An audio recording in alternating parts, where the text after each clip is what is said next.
Avec le premier dimanche de l'Avent, le missel romain commence son cycle liturgique. Il n'en fut pas toujours ainsi. Dans les anciens sacramentaires, c'est-à-dire les recueils de textes liturgiques qui sont à l'origine du missel actuel, le cycle commence avec la fête de Noël.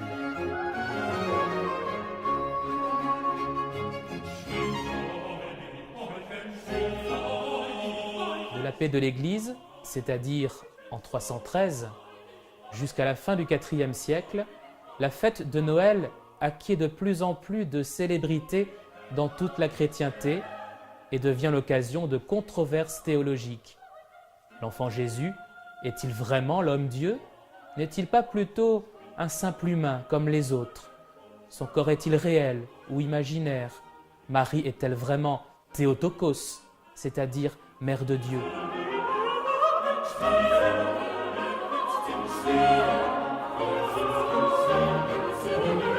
Les papes qui se succèdent convoquent les conciles d'Éphèse et de Chalcédoine afin de balayer toutes ces erreurs et pour rendre plus accessible la doctrine catholique auprès des fidèles, on institue bientôt une période de préparation à Noël. C'est la naissance de l'Avent.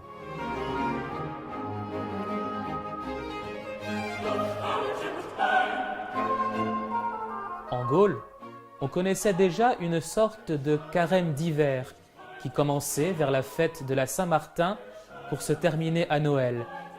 Mais la structure de l'Avent, avec ses 4 semaines d'approfondissement spirituel, d'attente du Verbe fait chair, est propre à l'Église romaine.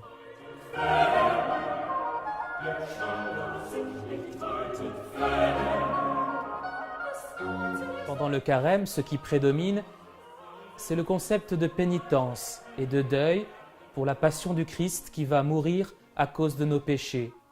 Durant l'Avent, au contraire, l'esprit de la liturgie est celui d'une joie profonde, intime, en un mot d'un désir intense de la venue du Verbe de Dieu dans les cœurs.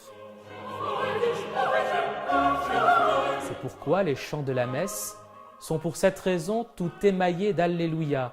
Il semble que la nature entière, comme l'apôtre saint Paul l'a décrit, soit dans l'attente.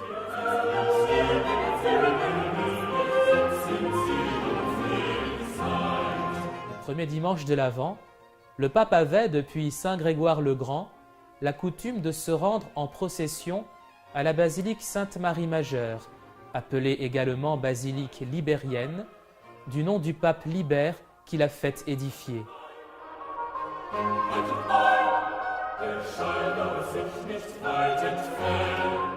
Cet édifice avait la particularité de renfermer, du temps de saint Grégoire, une reproduction de la grotte de la Nativité, à laquelle devaient s'ajouter, plus tard, des reliques du berceau et des langes ayant touché l'enfant Jésus. Autant dire que cette église était toute désignée afin de rappeler aux fidèles le terme de cette période de préparation et d'attente qu'est l'Avent.